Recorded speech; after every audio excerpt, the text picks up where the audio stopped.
Ce soir, OK. Alors, ce soir, je vais avec vous terminer cette histoire de séminaire 1, dont je m'aperçois à chaque fois qu'elle est extrêmement riche, y compris sur cette question du transfert. Parce que pour ce soir, la prochaine fois, et peut-être encore celle d'après, on va voir ce que Lacan dit sur cette question du transfert jusqu'à la fin des années 50, c'est-à-dire juste à la veille de ce fameux séminaire sur le transfert. Je voudrais vous faire sentir où en est Lacan dans les années 50 et fin 50, avant qu'il fasse ce véritable, ce sensationnel séminaire sur le transfert. Là, nous sommes à la toute fin du séminaire 1. Nous sommes à la séance du 30 juin 54, que je vais reprendre maintenant, c'est-à-dire la séance suivante de ce que nous avons dit la dernière fois.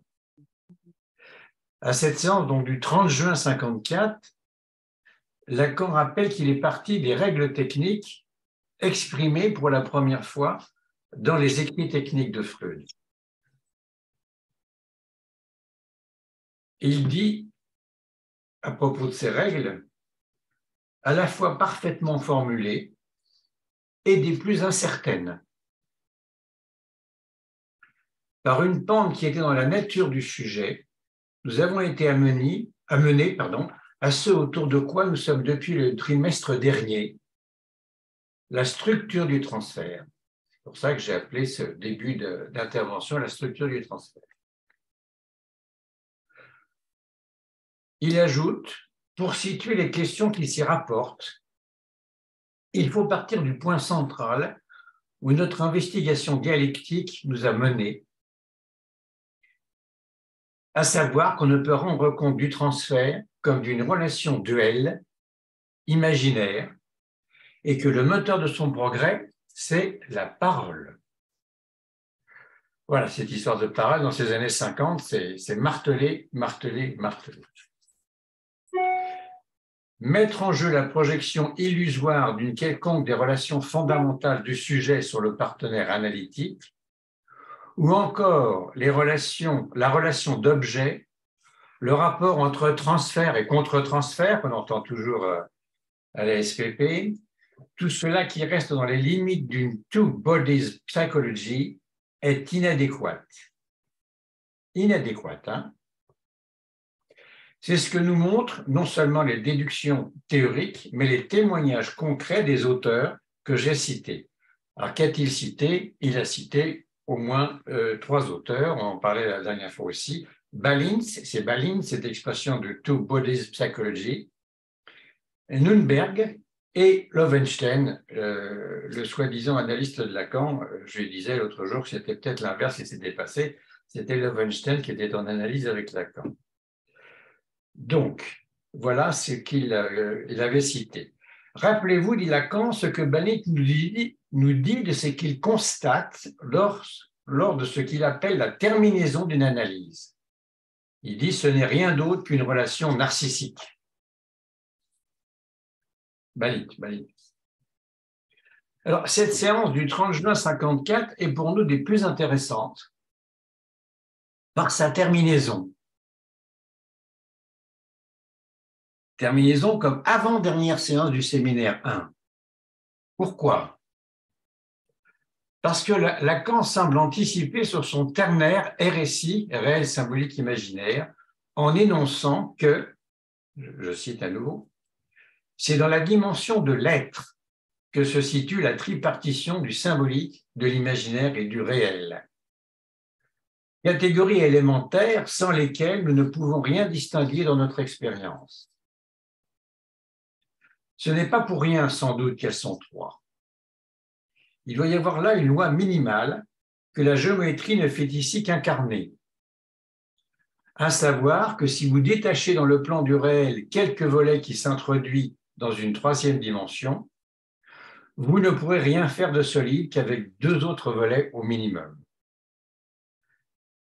Alors, à cet endroit-là, si vous vous référez dans le séminaire au Seuil, vous vous référez au séminaire page 297, dont on a parlé, ce petit dièdre, le petit diamant comme il l'appelle, ce petit dièdre, page 297. Lacan avait tracé donc un dièdre à 6 faces au tableau. Le plan médian, c'est la surface du réel. Et il dit, les mots, les symboles introduisent un creux, un trou, grâce à quoi toutes sortes de franchissements sont possibles. Les choses deviennent interchangeables. Ce trou dans le réel s'appelle, selon la façon dont on l'envisage, l'être ou le néant. Ça rappelle Sartre, bien sûr, à cette époque-là, de son grand œuvre, L'être ou le néant, hein, le livre de Sartre. Ça s'appelle donc pour Lacan, comment on envisage ce réel, c'est l'être ou le néant.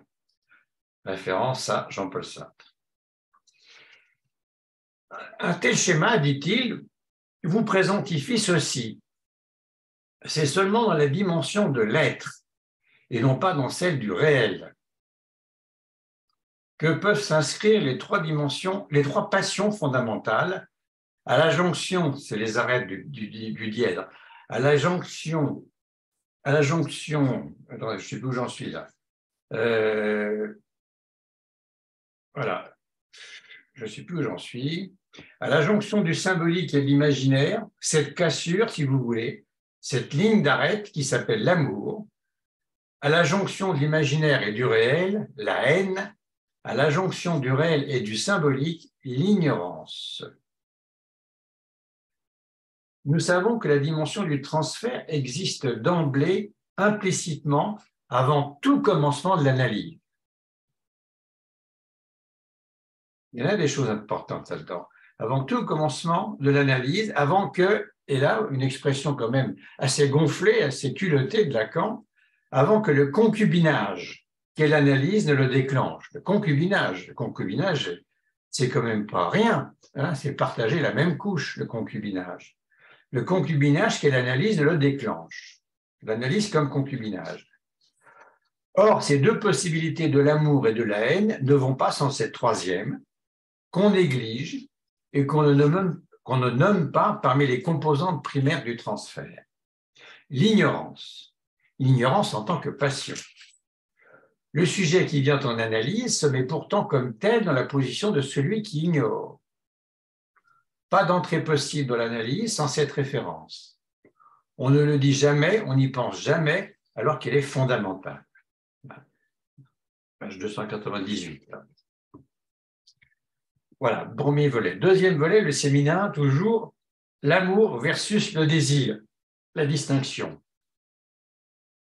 Enfin, arriverons-nous à la 22e et dernière séance de ce séminaire, si fondamentale pour la question du transfert, ici reprise de Freud à Lacan. Nous sommes le 7 juillet 1954. Lacan accroche à nouveau les questions différentielles de l'amour, du désir et de la haine, essentiellement à travers un dialogue. D'une part avec Serge Leclerc, qui fut l'un de mes analystes, et de l'autre avec Octave Monelli, qui fut aussi un autre de mes analystes.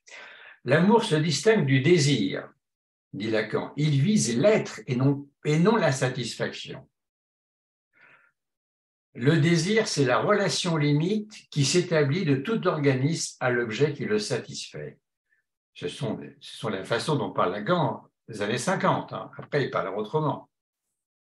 Et on ne parle d'amour que là où la relation symbolique existe comme telle. Page 304. Alors Lacan va apprendre à ses élèves à distinguer. Une grande partie de l'enseignement de Lacan, c'est apprendre à distinguer. Il apprend à ses élèves à distinguer l'amour comme passion imaginaire du don actif qu'il constitue cet amour sur le plan symbolique. C'est important. L'amour de celui qui désire être aimé, est essentiellement une tentative de capturer l'autre dans soi-même comme objet. Celui qui aspire à être aimé se satisfait fort peu, c'est bien connu, d'être aimé pour son bien. Son exigence est d'être aimé aussi loin que peut aller la complète subversion du sujet dans une particularité et dans ce que cette particularité peut avoir de plus opaque, de plus impensable. En termes clairs, on veut être aimé pour tout, pas seulement pour son moi, comme le dit Descartes. En fin de compte, à cet endroit-là, Lacan se trompe. C'est pas Descartes, c'est Pascal. comme Manoli d'ailleurs va lui faire remarquer. Quoique dans Descartes, quelque chose est tout à fait proche de cela, mais ce n'est pas Descartes qui parle comme ça, c'est Pascal. Comme le dit Descartes, enfin dit Lacan, mais on veut être aimé pour la couleur de ses cheveux, pour ses manies, pour ses faiblesses, pour tout. Voilà. Mais inversement, je dirais corrélativement, à cause de cela même, aimer, c'est aimer un être au-delà de ce qui apparaît être. Le don actif de l'amour vise l'autre, non pas dans sa spécificité, mais dans son être. L'amour, non plus comme passion, mais comme don actif, vise toujours, au-delà de la captivation imaginaire, l'être du sujet aimé, sa particularité. C'est pourquoi il peut en accepter très loin les faiblesses et les détours. Il peut même en admettre les erreurs, mais il y a un point où il s'arrête, très important. Il y a un point où il s'arrête, l'amoureux, ou l'amoureuse. Un point qui ne se situe que de l'être, quand l'être aimé va trop loin dans la trahison de lui-même, et persévère dans la tromperie de soi. L'amour ne suit plus. Voilà. L'autre peut être une canaille, il est aimé parce qu'il est une canaille, mais il faut qu'il reste une canaille. S'il dit autre chose, il est plus conforme à ce qu'il est. Et là, l'amour tombe. L'amour, en tant qu'il est l'une des trois lignes de partage dans laquelle s'engage le sujet, quand il se réalise symboliquement dans la parole, se dirige vers l'être de l'autre. Sans la parole, en tant qu'elle affirme l'être, il y a seulement verliebt hate, amour, fascination imaginaire. Mais il n'y a pas l'amour. Il y a l'amour subi, mais non pas le don actif de l'amour. Eh bien, la haine, dit Lacan, c'est la même chose. Il y a une dimension imaginaire de la haine, pour autant que la destruction de l'autre est un pôle de la structure même de la relation intersubjective. C'est, je voulais indiquer, ce que Hegel reconnaît comme l'impasse de la coexistence des deux consciences, d'où est déduit son mythe de la lutte de pur prestige. Bon, certains connaissent ça en philosophie. Là même, la dimension imaginaire est encadrée par la relation symbolique, et c'est pourquoi la haine ne se satisfait pas de la disparition de l'adversaire. Si l'amour aspire au développement de l'être de l'autre, la haine veut le contraire, soit son abaissement, son déroutement, sa déviation, son délire, sa négation détaillée, sa subversion. C'est en cela que la haine, comme l'amour, est une carrière sans limite. C'est superbe, non? La haine comme l'amour, on avait plus la haine que l'amour, mais ça c'est personnel. La haine comme l'amour est une carrière sans limite, dit superbement Lacan, dans la langue française, une carrière sans limite. Et Lacan dira que c'est peut-être difficile à entendre à une époque où notre civilisation est déjà très suffisamment une civilisation de haine. 1954, pas 2023, 1954. Et déjà très suffisamment une civilisation de haine. Ce qui fait que les sujets n'ont pas assumé pour eux-mêmes le vécu de la haine. Alors la haine s'habille dans nos discours, prétextes, rationalisation facile, etc. Il en résulte, dit-il, une floculation diffuse de la haine qui sature en nous l'appel à la destruction de l'être. Et il ajoute comme si l'objectivation de l'être humain dans notre civilisation correspondait exactement à ce qui, dans la structure de l'ego, est le pôle de la haine. Cette dernière phrase de Lacan, nous la recevons comme des plus lucides. Haine et amour désignent les voies de la réalisation de l'être. Précision très importante. Non pas la réalisation de l'être, mais seulement ses voies. C'est par là que ça passe. Et pourtant, si le sujet s'engage dans la recherche de la vérité comme telle, c'est parce qu'il se situe dans la dimension de l'ignorance. Peu importe qu'il le sache ou pas.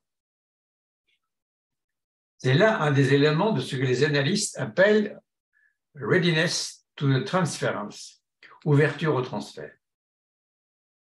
Il y a chez le patient ouverture au transfert du seul fait qu'il se met dans la position de s'avouer dans la parole. Ce simple fait apparent Le cerveau dans la parole, pof, sous-est dans le readiness to the transference, dans cette ouverture au transfert, ouverture. Alors, du seul fait qu'il se met dans la position de cerveau dans la parole et chercher sa vérité au bout qui est là, dans l'analyste. L'analyste. Chez l'analyste aussi, il convient de considérer l'ignorance. Attention à l'ignorance de l'analyste. L'analyste, je dis bien l'analyste, ne doit pas méconnaître ce que j'appellerais, dit Lacan, le pouvoir d'accession à l'être de la dimension de l'ignorance, puisqu'il a à répondre à celui qui, par tout son discours, l'interroge dans cette dimension. Il n'y a pas à guider le sujet sur un Wissen, un savoir, en allemand, mais sur les voies d'accès à ce savoir. Il doit l'engager dans une opération dialectique, on est toujours dans la dialectique dans ces années-là, c'est toujours Hegel qui domine, hein, dans une opération dialectique, non pas lui dire qu'il se trompe, le sujet, puisqu'il est forcément dans l'erreur, mais lui montrer qu'il parle mal, c'est-à-dire qu'il parle sans savoir, comme un ignorant, car ce sont les voies de son erreur qui comptent. Je vous rappelle que Lacan, c'est la phrase de Lacan, lui montrer qu'il parle mal. Dans l'œuvre de Lacan, il y a eu plusieurs façons d'aborder l'éthique. Il y en a une des formules qui est l'éthique de la psychanalyse, vous savez, c'est l'éthique du bien-dire. On l'a là, lui montrer qu'il parle mal. L'éthique de l'analyse, une éthique du bien-dire. La psychanalyse est une dialectique et ce que Montaigne, dit Lacan, en son livre 3, chapitre 8, nomme un art de conférer. Un art de conférer. L'art de conférer de Socrate dans le Ménon, c'est d'apprendre à l'esclave à donner son vrai sens à sa propre parole. Et cet art est le même chez Hegel, donc de Socrate à Hegel, de Platon à Hegel. En d'autres termes, la position de l'analyste doit être celle d'un ignorantial docta, ce qui ne veut pas dire savante, précise Lacan, mais formelle, et qui peut être, pour le sujet, formante. Voilà, l'ignorantia docta, cette expression, je vous rappelle, qui veut dire docte ignorance en français, mais qu'il ne faut pas confondre. Le docte, ce n'est pas du tout savant, mais c'est formel, et du cardinal Nicolas de Cuse. Voilà donc où nous en sommes conduits avec Lacan. Voilà où nous en sommes en juillet 1954. 5 ans avant le séminaire fameux dont on parlera un peu plus tard. En juillet 1954, en suivant donc pas à pas le texte du séminaire et de très près, je vous le fais suivre de très près parce que c'est la naissance du transfert chez Lacan. C'est nécessaire à notre avis de suivre tout ça de très près afin de ne pas rater son avancée. Comme ça, quand on se renseignera sur le transfert, ça vous semblera plus facile. Nous sommes là quelques minutes avant la fin du séminaire sur les écrits techniques. Mais dans ces quelques minutes de cette dernière séance qui lui reste, Lacan va magistralement reprendre l'ensemble de ces questions du début de l'année, le transfert y compris. L'expérience analytique est instaurée par les premières découvertes de Freud, dit-il, sur le trépied, rêve, lapsus, trait d'esprit. Rêve, lapsus, trait d'esprit. Voilà le trépied. Un quatrième élément est le symptôme, qui peut servir non pas de verbum, de parole, puisqu'il n'est pas fait de phonème, c'est pas signifiant, mais de signum, sur la base de l'organisme. Et signe, hein, si vous vous souvenez des différentes sphères distinguées dans le texte d'Augustin, dit d'accord. Passons. C'est dans cette expérience, avec retard dans l'instauration de celle-ci, de cette expérience, Freud lui-même dit avoir été apeuré, qu'il isole le phénomène du transfert. Voilà. C'est parce que Freud a été apeuré que ça a mis 10 ans. Lacan mettra également 10 ans à aborder cette question du transfert, je vous l'avais signalé dès le départ.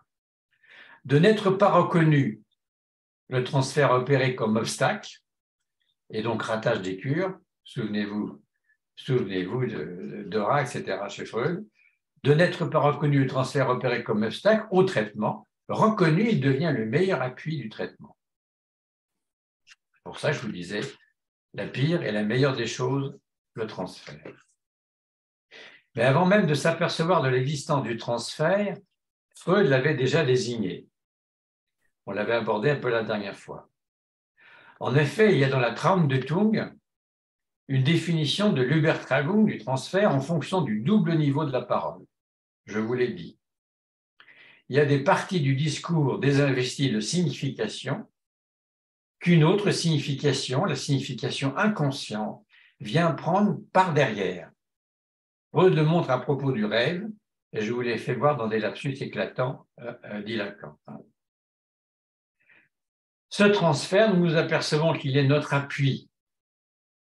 Je vous ai indiqué 3 directions dans lesquelles il est compris par les différents auteurs. Cette tripartition qui n'est que didactique, hein, c'est simplement pour l'enseignement, pour faire entendre, pour faire comprendre, qui n'est que didactique, doit vous permettre de vous retrouver dans les tendances actuelles de l'analyse à l'époque, et ce n'est pas brillant. Voilà. Référence, page 308-309 du séminaire. Maintenant, abordons le transfert sous ces 3 aspects, réel, symbolique, imaginaire. Le transfert par rapport au réel. Qu'est-ce qu'il dit Lacan à ce moment-là, à la fin de ce séminaire? Le transfert par rapport au réel. Et vous comprendrez bien que le réel de cette époque n'est pas le réel de la topologie, c'est le réel des années 50. Il dit « Certains veulent comprendre le phénomène du transfert par rapport au réel, c'est-à-dire en tant que phénomène actuel. » Le réel, donc, c'est l'actuel. On croit casser une grande vitre en disant que toute analyse doit porter sur l'iketnunk, sur l'ici et maintenant. On croit avoir trouvé là quelque chose d'éblouissant, avoir fait un pas hardi. Esriel, qui est un analyste de l'époque, Esriel écrit sur ce thème des choses touchantes qui enfoncent des portes ouvertes. Le transfert est là, il s'agit simplement de savoir ce que c'est. Si nous prenons le transfert sur le plan du réel, voilà ce que ça donne. C'est un réel qui n'est pas réel, mais illusoire. Le réel, c'est que le sujet est là, en train de me parler de ses démêlés avec son épicier. L'illusoire, c'est qu'en râlant contre son épicier, c'est moi qui l'engueule. C'est un exemple d'Esriel. Et on conclut donc qu'il s'agit de démontrer au sujet qu'il n'y a vraiment aucune raison qu'il m'engueule à propos de son épicier. Ainsi, partant des émotions, de l'affectif, de l'abréaction et autres termes qui désignent un certain nombre de phénomènes parcellaires qui se passent en effet pendant l'analyse, on n'en aboutit pas moins, je vous le fais remarquer, à quelque chose d'essentiellement intellectuel, ce sur quoi lutte Lacan, alors qu'à l'époque, les hypéistes le traitent de faire une analyse intellectuelle. C'est tout à fait le contraire qu'il dit. Procéder sur cette base conduit en fin de compte à une pratique équivalente aux premières formes d'endoctrination qui nous scandalisent tellement dans la conduite de Freud avec ses premiers cas. C'est là-dessus qu'il veut rompre. Il faudrait apprendre au sujet à se comporter dans le réel, lui montrer qu'il n'est pas à la page, si ce n'est pas ça de l'endoctrination, je me demande qu'est-ce que c'est. En tout cas, une façon toute superficielle de prendre le phénomène. Voilà pour le volet rapport au réel. Ça ne va pas très loin. Il dit aussi, bon, maintenant, le rapport à l'imaginaire, le transfert par rapport à l'imaginaire. Il y a une autre façon d'aborder le problème du transfert, c'est de le faire à ce niveau de l'imaginaire, dont on ne manque pas ici de souligner l'importance. C'est dans le passage vers la page 310. Lacan, ici, développe son cheval de bataille, que vous connaissez pour certains, sur l'éthologie animale, sur le rôle de la gestalt, la forme, etc. Cependant, il ajoute « La fonction de l'imaginaire n'est pas du tout méconnue dans la théorie analytique, mais de l'introduire que pour traiter du transfert, c'est se tirer un volet sur chaque oreille, car elle est partout présente. » Et en particulier quand il s'agit de l'identification. On reviendra sur l'identification plus tard. Seulement, il s'agit de ne pas l'employer à tort et à travers. Alors, un superbe raccourci après, chez l'homme, l'imaginaire est réduit, spécialisé, centré sur l'image spéculaire. qui fait à la fois les impasses et la fonction de la relation imaginaire. L'image du moi, du seul fait qu'il est image, le moi est moi idéal. Voilà, c'est clair comme ça. Le seul fait, l'image du moi, du seul fait qu'il est image, le moi est moi idéal, résume toute la relation imaginaire chez l'homme. C'est dans l'autre qu'il retrouvera toujours son moi idéal, d'où se développe la dialectique de ses relations à l'autre. Si l'autre sature, remplit cette image, il devient l'objet d'un investissement narcissique qui est celui de la Verliebtheit, hate, de l'amour. Rappelez-vous Werther rencontrant Charlotte, au moment où elle tient dans les bras un enfant. Ça tombe pile dans l'imago narcissique du jeune héros du roman. Si au contraire, sur le même versant, l'autre apparaît comme frustrant le sujet de son idéal et de sa propre image, il engendre la tension destructive maximale. À un rien près, le rapport imaginaire à l'autre tourne dans un sens ou dans l'autre, ce qui donne la clé des questions que se pose Freud à propos de la transformation subite dans la Verliebtheit entre l'amour et la haine. Ce phénomène de l'investissement imaginaire joue dans le transfert un rôle pivot. 310-311, à peu près. Et enfin, le transfert par rapport au symbolique. Qu'est-ce qu'il y a à ce moment-là? Le transfert, s'il est vrai qu'il s'établit dans et par la dimension de la parole, n'apporte la révélation de ce rapport imaginaire que parvenu en certains points cruciaux de la rencontre parlée avec l'autre, c'est-à-dire ici avec l'analyste. Le discours dénoué, on l'avait dit ça, dénoué d'un certain nombre de conventions par la règle dite fondamentale, ne dites pas des choses logiques, tout ça, sauter du coq à l'âne, c'est pas grave, mais c'est même très bien. Laissez votre parole sauter du coq à l'âne. Le discours dénoué d'un certain nombre de conventions par la règle dite fondamentale, dites ce qui vous passe par la tête, tout ce qui vous tombe dans la tête, se met à jouer plus ou moins librement par rapport au discours ordinaire et ouvre le sujet à cette méprise féconde par où la parole véridique rejoint le discours de l'erreur. Mais aussi quand la parole fuit la révélation, la méprise féconde et se développe dans la tromperie, dimension essentielle qui nous interdit précisément d'éliminer le sujet comme tel de notre expérience et de la réduire à des termes objectaux, ces points se découvrent qui, dans l'histoire du sujet, n'ont pas été intégrés, assumés, mais refoulés. Et c'est ça qui nous intéresse, bien sûr, comme analyse. Le sujet développe dans le discours analytique ce qui est sa vérité, son intégration, son histoire. Mais il y a des trous dans cette histoire, là où s'est produit ce qui était verworfen ou verdammt. C'est un moment, je vais vous expliquer, c'est un moment venu au discours et ça a été rejeté. Verworfen, le rejet est originel, hein, c'est forclusion. Verdammt, c'est refoulé. Je ne veux pas m'étendre pour l'instant sur cette distinction, dit Lacan, on y reviendra plus tard. Mais c'est ou refoulé ou voilà, comme j'ai dit. Le phénomène du transfert rencontre la cristallisation imaginaire, il tourne autour et il doit la rejoindre. Page 300. Et alors, pour presque finir, il faut se reporter à la page 312, on y a déjà été plusieurs fois. La page 312, c'est ce fameux, vous voyez peut-être, ce fameux dessin, cette spirale concentrique qui part de l'extérieur, qui tourne entre l'analysant et l'analyste, et qui se rapproche, c'est les deux miroirs concaves de chaque côté, le miroir plan au milieu, hein, il se sert de son schéma optique simplifié. Il faut se reporter à la page 312 de l'édition du Seuil pour découvrir ce schéma de l'analyse de l'époque, c'est-à-dire donc cette dialectique tournante dont parle Lacan qui va in fine encore réintroduire le ton, le temps, le ton, et le temps et le ton. Il s'agit toujours des deux miroirs concaves A et B, miroirs concaves A et B encadrant à gauche et à droite le miroir plan autour duquel tourne la spirale concentrique qui passe, je ne sais pas si vous le voyez, miroir, encadrant le miroir plan qui est autour de main, à gauche par O, point où se situe le sujet, à droite du miroir plan par O', point où se situe l'analyste, rapprochant à chaque tour d'autant ces deux points du dit miroir. Sur cette ligne, dit Lacan, remettant 100 fois l'ouvrage sur le métier, le sujet, avouant son histoire en première personne, progresse dans l'ordre des relations symboliques fondamentales où il a trouvé le temps, résolvant les arrêts et les inhibitions qui constituent le surmoi. Il y faut le temps. Ce séminaire, ça va se terminer sur le temps.